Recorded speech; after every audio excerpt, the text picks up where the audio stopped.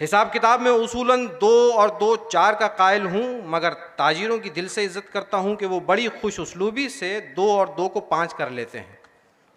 پہچان: قد 5 fit 6.5 inch جوتے پہن کر، وزن اوور کوٹ پہن کر بھی دبلا دکھائی دیتا ہوں، عرصے سے مثالی صحت رکھتا ہوں، اس لحاظ سے کہ جب لوگوں کو کراچی کی آب و ہوا کو برا ثابت کرنا مقصود ہو تو اتمام حجت کے لیے میری مثال دیتے ہیں۔